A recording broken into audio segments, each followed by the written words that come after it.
잘못된 지혜, 하나님의 심판. 잘못된 지혜, 하나님의 심판이라는 제목으로 함께 말씀 나누도록 하겠습니다. 열방에 대한 심판이 계속되는 가운데 오늘 말씀은요, 에돔 족속에 관한 심판에 대한 말씀이 기록이 되어 있습니다. 여러분, 에돔이 누구입니까? 이삭의 첫 번째 아들인 에서를 가리키는 말이 바로 이 에돔입니다. 이 에서는요, 이 붉은 피부를 가진 자, 털이 많은 자라는 뜻을 가졌다면, 에돔은 이 붉은 죽을 먹고 나서 이 붉은 자, 붉은 피부를 가진 자, 그런 이 별칭을 뜻하는 것이 바로 이 에돔이라는 뜻입니다.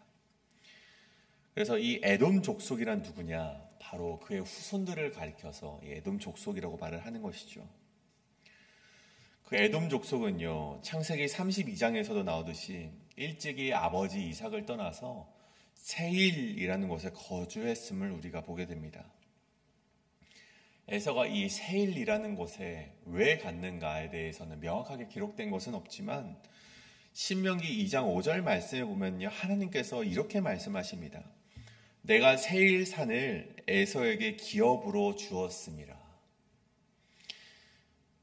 이 장자권을 가졌던 야곱이 이 가나안 땅, 이스라엘 향한 하나님의 그 계획이 있는 가나안 땅에 머물게 되었고, 에돔 족속은 그 밑에 이 가나안 땅 아래쪽에 위치해 있는 이 세일산, 그쪽 지금으로 말하자면 이 요르단 지역을 하나님으로부터 기업으로 받게 되었고 그곳에 정착하게 되었음을 우리가 보게 됩니다. 그렇다면 그 에돔 족속의 땅은 어떤 땅이었는가? 위치적으로 보자면요, 무역에 좋은 위치를 가진 땅이었고 천연자원이 아주 가득했던 땅이 바로 이 에돔 족속의 땅이었습니다. 그런데 그 땅이 좋은 것만 있는 것은 아니었습니다. 이 동쪽과 서쪽의 고지가 굉장히 높았습니다. 심지어 북쪽은요, 절벽으로 차단되어 있었고 그 아래쪽으로 갈수록 더욱 험준한 사암이 가득한 사막의 땅이 바로 이 에돔 땅의 지역이었습니다. 사람이 살기가 그렇게 좋은 땅은 아니었죠. 물론 좋은 천연 자원이 있는 것은 무시할 수 없는 그 땅의 이점이었지만 사람이 살기에는 참 쉽지 않은 땅이 그 에돔 땅이었습니다. 근데 에돔 족속은요, 이에 굴하지 않고 이 지형적인 어려움이 있는 조건의 땅을 아주 지혜롭게 사용을 하는 것을 보게 됩니다. 이 지형적인 조건을 이용하여서 적들이 함부로 쳐들어올 수 없는 요새를 구축했던 것이 그 에돔의 지혜였고요. 그래서 그를 통하여서 평화롭고 안전한 에돔 땅의 그런 삶을 영위해 나가게 되었지요. 그런데 오늘 말씀을 보십시오. 오늘 말씀에서는요, 이런 에돔을 향한 하나님의 말씀이 기록되어 있는데 7절로부터 13절까지를 보십시오. 하나님께서 에돔을 멸망시킬 것인데 숨겨진 것까지 철저하게 멸망시킬 것이라는 하나님의 무서운 말씀이 기록이 되어 있습니다. 그뿐 아니죠. 14절부터 19절을 보십시오. 에돔을요, 멸망시킬 것인데 아주 비천하게 추락시키겠다는 경고를요, 조금 더 무섭게, 좀 더 강하게 기록을 해놓은 것이 바로 14절부터 19절까지의 말씀입니다. 그리고 그 심판을 받았던 에돔 족속은 20절과 22절에 보면 그 에돔 족속은 절규와 고통을 하게 될 것이라고 하나님께서 기록되어 있는 것을 우리는 보게 됩니다. 그렇다면 왜 에돔에게 이러한 심판이 임하게 되었는가? 도대체 어떠한 죄악을 저질렀기 때문에 에돔이 이렇게 분노에 찬 하나님의 심판을 받게 되었는가? 우리는 질문을 꼭 던져야만 합니다. 왜냐하면 이 땅을 살아가는 우리 그리스도인들이, 또 성경을 의지하며 살아가는 우리 그리스도인들이 에돔과 같은 하나님의 심판을 피하기 위해서 오늘 말씀이 이야기하는 에돔이 걸어갔던 잘못된 길이 무엇인지 알고 그 길을 피하는 것만이, 벗어나는 것만이 살 길임을 우리가 명심해야 되기 때문입니다. 심판이 아닌 우리의 삶에 하나님의 은혜가 임하기 위하여서 오늘 말씀 가운데 에돔이 어떠한 길을 걸어왔기 때문에 우리 심판을 당하게 되었는가? 어떠한 죄를 저질렀기 때문에 하나님의 그러한 분노에 찬 심판을 당하게 되었는가? 오늘 우리가 함께 말씀을 나누시고 그러한 길을 피하시고 그러한 에돔의 죄를 되풀이하지 아니하시는 우리 성도님 되시고 하나님의 은혜만을 우리가 받는 우리 성도님 되시길 간절히 축복합니다.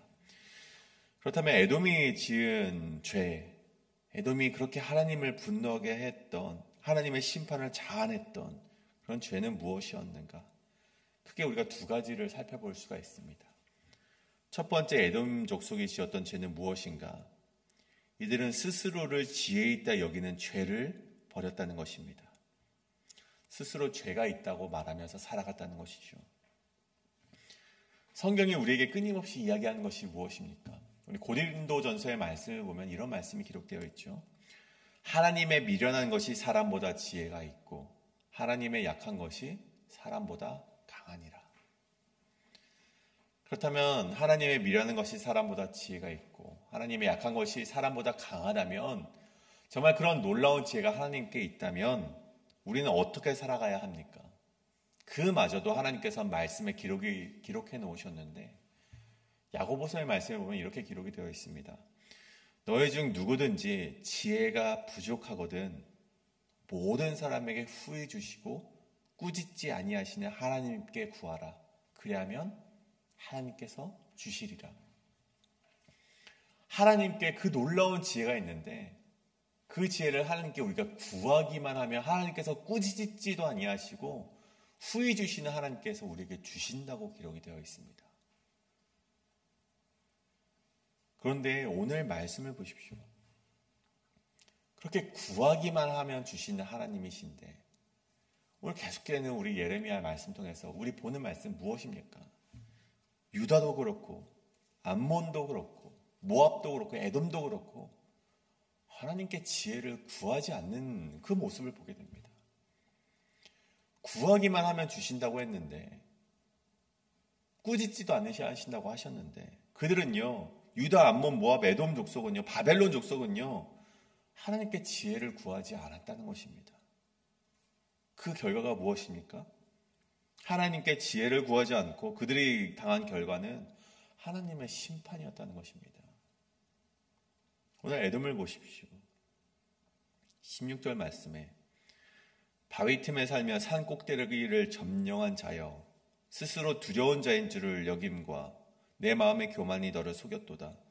너가 독수리 같은 보금자리를 높은 데 지었을지라도 내가 그리로부터 너를 끌어내리리라. 이는 여호와의 말씀이니라. 아까 말씀드렸죠. 에돔 지역은요 굉장히 험준한 지역이었습니다. 동쪽과 서쪽은 굉장히 높은 지역으로 되어 있었고 이 북쪽은 절벽으로 이루어진 것이 바로 이 에돔 족속의 지역이었는데 이들은요 자신들의 지혜라고 생각하는 그 지혜를 버려서 이 바위 틈에 또 산꼭대기에 이 마을을 짓게 됩니다. 요새를 짓게 된 것이죠. 그래서 이러한 묘수를 세워서 적군들의 침입으로부터 이 방어를 했고요. 그리고 묘수를 세워서 여러 가지 방어책을 그렇게 세우게 되었습니다. 실제로 에돔이 거하는 이 지역에 적군들이 많이 쳐들어왔습니다. 그런데 이 협곡이라고 이 불리는 지역이죠. 굉장히 협곡으로 불리는 이 좁고 긴 지역에 적군들이 이 에돔 사람들을 치고자 이렇게 걸어왔을 때 이 1마일이나 되는 그 협곡 지역을 지나갈 때 이 에돔 사람들이 위에서 공격을 하게 됩니다. 그러니까 그들이 많은 수의 군인들이 필요하지는 않았습니다. 그 적은 수의 인원을 가지고도 그 적군들의 침입에 대비를 할 수가 있었고 적군들의 침입에도 안전하게 자신들의 삶을 보호할 수가 있었던 것이죠. 굉장히 지혜로운 삶이었습니다. 이 에돔 사람들이 가지고 있던 지혜는요 정말로 박수를 쳐 마땅한 지혜였죠. 근데 문제는 무엇인가? 그렇게 한 후에 그들이 스스로를 뭐라고 생각합니까? 16절의 말씀이죠. 스스로 두려운 자인 줄로 여김과 내 마음의 교만이 너를 속였도다. 이렇게 생각한 것 같아요. 우리가 이렇게 기가 막힌 곳에 좋은 곳에 요새를 세웠으니 아무도 우리를 공격하지 못한다. 우리보다 더 뛰어난 자는 없다. 아무도 우리를 쳐들어오지 못할 것이고 우리는 저들에게 두려운 사람들이다. 그러니까 자신들의 지혜를 가지고 어떻게 됩니까? 스스로 교만에 빠졌다는 것입니다. 자신들이 최고라고 생각했다는 것이죠. 아무도 우리를 공격하지 못할 것이고 누구나 모두가 우리를 두려워하고 있다. 자신들의 지혜를 너무 믿는 믿음으로 말미암아 교만에 빠졌다는 것입니다. 그 결과가 무엇입니까? 자신들의 지혜가 올바른 데 사용되지 못했고요. 다른 이들을 돕는 데 사용되지 못했고 오히려 자신들의 힘을 과시하고 다른 사람들을 괴롭히는 데 사용이 되었다는 것입니다. 민수기 20장에 보면 이런 말씀이 있어요. 모세가 출애굽하여서 이 가데스라는 지역에 이르렀을 때 이 모세가 에돔 왕에게 이런 부탁을 합니다. 우리가 당신의 땅을 지나칠 수 있도록 허락해 주십시오. 밭이나 포도원도 통과하지 않겠고 심지어 지나가면서 보이는 우물물도 우리가 마시지 않겠습니다. 그 몇십만 명이나 되는 인원들이 지나갈 때 우리가 아무것도 건드리지 않겠고 그냥 지나가기만 하겠습니다. 허락해 주십시오. 이렇게 에돔 왕에게 부탁을 합니다. 그런데 에돔 왕이 무엇라 말을 합니까? 너는 우리 가운데 지나가지 못하리라. 만약 너희가 지나간다면 내가 칼을 들고 나아가 너희를 대적할까 하노라. 안 돼. 지나가지 마. 그들의 부탁을 단칼에 거절하는 것을 보게 됩니다. 그럼에도 모세가 이 길을 지나치지 못하고 이 많은 사람들을 데리고 정말 우회해서 돌아가면은 너무나도 힘겨운 여정임을 알고 있기 때문에 다시 한번 부탁을 해요. 왕이시여, 우리가 정말 필요하면 돈까지도 정말 그런 지불할 우리가 의지가 있습니다. 제발 지나가게 해주십시오. 그때 에돔 왕이 또 무엇라 말합니까? 너는 지나가지 못하리라 말을 하고 그 에돔의 백성들을 다 이끌고 나와서 강한 손으로 막았다라고 기록이 되어 있습니다. 절대 지나가지 못하게 한 것이죠. 그런 에돔을 하나님께서 그냥 두고 보시지 않았다는 것을 우리가 기억해야 된다는 것입니다. 오늘 말씀을 보시면 우리 7절의 말씀을 보시면 에돔에 대한 말씀이라. 만군의 여호와께서 이와 같이 말씀하시되 대만에 다시 지혜가 없게 되었느냐? 명철한 자에게 책략이 끊어졌느냐? 그들의 지혜가 없어졌느냐? 여러분, 이 대만이라는 것이 어떠한 곳입니까? 이미 들어보셨죠? 욥기에 나오는 욥의 친구 이 엘리바스의 고향이 바로 대만입니다. 욥기에서도 그런 대만 출신 엘리바스는요, 욥을 향해서 자신이 생각하는 지혜로 위로를 합니다. 욥을 향해서 충고를 하고 위로도 하지만 충고도 하고 자신의 지혜로 그를 꾸짖기도 하죠. 하나님이 아무런 죄 없는 사람을 건드리겠느냐 하며 자신의 지혜로 자신의 생각대로 그를 위로하고 꾸짖고 충고를 했던 것이 바로 이 대만 사람, 이 에돔 족속의 대만 지역의 사람 엘리바스였습니다. 그 욥기를 읽으면 엘리바스가 굉장히 지혜 있는 말을 하는 것 같았지만 욥기 42장에 보면요, 이런 하나님의 음성을요 엘리바스가 듣게 됩니다. 여호와께서 욥에게 하신 이 말씀을 하신 후에 대만 사람 엘리바스에게 이르시되 내가 너와 내 두 친구에게 노하노니 이는 너희가 나를 가리켜 말한 것이 내 종 욥의 말과 같이 정당하지 못함이니라. 이게 무엇입니까? 엘리바스가 욥을 향해 말했던 말들을 책망하시는 것입니다. 결국 지혜가 있다고 이야기했던 이 엘리바스 역시 하나님의 지혜로 볼 때는 어리석은 자였음을 들통나는 장면이 바로 욥기 42장 장면이 아닙니까? 여러분, 이것이 바로 에돔의 모습이었습니다. 에돔은 자신들이 갖고 있는 지혜가 모든 문제를 해결할 것처럼 보였습니다. 그렇게 믿고 살아갔던 사람들이 바로 에돔이었습니다. 실상이 어떻습니까? 하나님의 심판 앞에서는요, 아무런 힘도 발휘할 수 없는 그런 폐기물과 같은 지혜가 바로 인간이 가진 지혜, 에돔이 가진 지혜였다는 것입니다. 심지어 그런 지혜를 가지고 다른 이들을 억압하는 데 사용했던 에돔은요, 결국 하나님의 심판을 받았음을 우리는 기억해야만 한다는 것입니다. 곧바로 넘어가서 두 번째로 에돔 족속이 심판을 받은 이유, 두 번째는 무엇인가? 약자를 멸시했기 때문에 이들이 심판을 당했다는 것입니다. 11절 말씀입니다. 내가 고아들을 버려도 내가 그들을 살리리라. 내 과부들은 나를 의지할 것이라. 에돔이 지었던 심판의 죄악 중에 가장 치명적인 것은요, 하나님의 공의를 저버리면서 살아갔다는 것입니다. 그들은 고아들을 버렸고 과부들을 무시했다고 기록이 되어 있죠. 성경에 보면 고아와 과부, 또 오늘 나와 있지 않지만 이 나그네를 포함해서 성경에서 이들은요, 대표적인 약자를 뜻하는 말입니다. 지금은 시대상이 많이 바뀌어서 그 정도까지는 아니겠지만 이 당시 고아와 과부란 누구입니까? 관심이 적은 자들, 버려진 자들, 혼자 힘으로는 정말 절대로 이 사회의 일원으로 다시 돌아올 수 없는 자들, 그들을 가리켜서 고아와 과부라고 지칭을 했습니다. 절대적으로 하나님의 도움이 필요한 자들을 가리켜서 그들이라고 이제 명시가 되어 있는 것이죠. 하나님께서는요, 이들을 향한 마음이 얼마나 강하게 있으셨는지 알 수 있는 대목이 있는데 시편 68편 5절에 보면 이런 말씀이 기록되어 있습니다. 그의 거룩한 처소에 계신 하나님은 고아의 아버지이시며 과부의 재판장이시라. 하나님께서 그토록 우리를 향해 말씀하셨던 이 고아와 과부를 향한 관심과 손길이 바로 그것이 이 고아와 과부를 향한 관심과 손길이 이루어지는 사회가 하나님의 공의가 이루어지는 사회고, 그 사회가 지속되는 나라가 바로 하나님의 나라이기 때문에 그런 사명을 가지는 우리들은 끊임없이 내가 고아와 과부를 되돌아보고 있는가, 우리는 되돌아보아야 된다는 것입니다. 근데 오늘 말씀에 에돔은 어떠합니까? 고아와 과부를 버리는 삶을 택했다는 것입니다. 에돔은 그렇게 살지 못했고 결국 하나님의 심판을 받게 되었다는 것이죠. 왜요? 에돔은 굳이 그들을 향해 손을 뻗을 만한 이유를 찾지 못했기 때문입니다. 이 땅을 살아가면서 우리가 하는 생각과 그리 다르지 않았던 것 같아요. 내가 일궈낸 것인데, 내가 여기까지 오기까지 얼마나 힘들었는데, 나 살기도 바쁜데 어떻게 저들까지 챙겨라는 생각이 이들에게는 가득했다는 것입니다.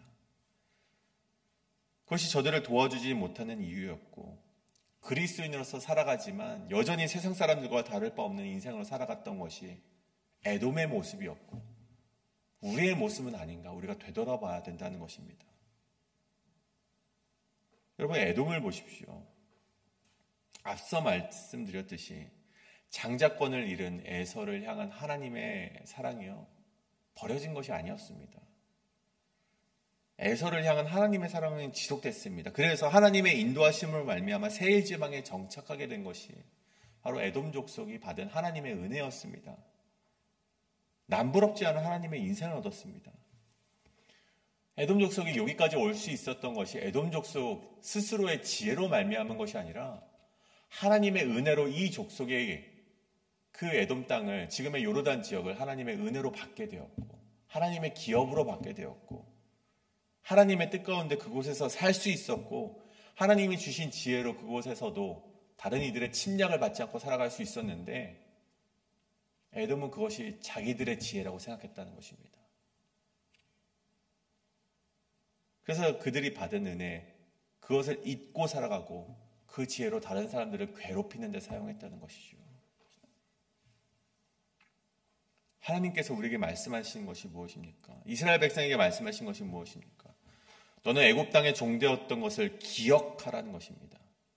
이러므로 내가 내게 이 일을 행하라 명하노니, 이스라엘도 한때 굶주렸고 가난했고 헐벗었지만 하나님께서 자비를 베푸시고 입히시고 먹이셨다. 이것을 기억하라는 것입니다. 하나님이 먼저 우리를 사랑하셨기 때문에 그 너희가 받은 은혜를 고아와 과부에게 흘려보내라는 것인데, 우리는 어떻게 살아갑니까? 왜 도와줘야 돼? 내가 어떻게 살아온 인생인데, 내가 어떻게 힘든 인생인데 어떻게 도와줘? 그렇게 망언을 하며 살아가고 있지는 않은가? 생각을 해보아야 된다는 것입니다. 에돔은 하나님의 은혜를 멸시하였고 그것이 바로 그들이 두 번째로 심판을 받을 이유가 되었다는 것입니다. 우리가 함께 이 시간 이것을 놓고 함께 기도하길 원합니다. 오늘 말씀을 정리하면서 우리가 이렇게 기도하길 원하는데요. 성경은 우리에게 어떻게 살아가야 하는지 우리에게 알려주는 이정표와 같습니다. 어떻게 걸어가야지 하나님을 기쁘시게 하는 삶인가? 어떻게 살아간다면 우리가 하나님의 심판을 받게 될 것인가? 우리에게 알려주는 이정표와 같은 것이 바로 성경 말씀입니다. 그런 성경의 말씀이 오늘 무엇라 기록이 되어 있습니까? 너희가 하나님이 주시는 지혜로 살아가지 아니하면 심판을 받게 될 것입니다. 또 너희가 이 땅의 고아와 과부에게 관심을 가지지 않으면 여러분들은 심판을 당하게 될 것입니다. 이렇게 기록이 되어 있는 것이 오늘 우리에게 주시는 하나님의 말씀입니다. 여러분, 우리가 함께 기도하길 원하는 것이 바로 이것입니다. 하나님, 내가 하나님을 기쁘시게 하는 것도 중요하지만 하나님이 싫어하는 그러한 삶을 우리가 버리겠습니다. 하나님께서 세상의 지혜로 살아가는 것을 싫어하신다면 우리가 그것을 버리겠습니다. 우리가 고아와 과부를 멸시하는 삶을 살아가는 것을, 그들에게 관심을 주지 않는 삶을 살아가는 것을 하나님이 싫어하신다면 우리가 그 삶을 버리고 그들에게 관심을 보이고 그들을 한 번이라도 더 챙기는 삶을 살아가겠습니다. 그렇게 결단하는 것이 바로 하나님의 백성이고 그리스도인 된 삶이라는 것입니다. 이 시간 우리 함께 기도하실 때 하나님께서 그것을 원하신다면 우리가 그렇게 살아가겠습니다라고 다짐하며 결단하시는 기도의 시간 되시길 원합니다. 이 시간 함께 그것을 놓고 기도하실 때 우리 동성으로 함께 기도하며 나아가시겠습니다. 기도합니다.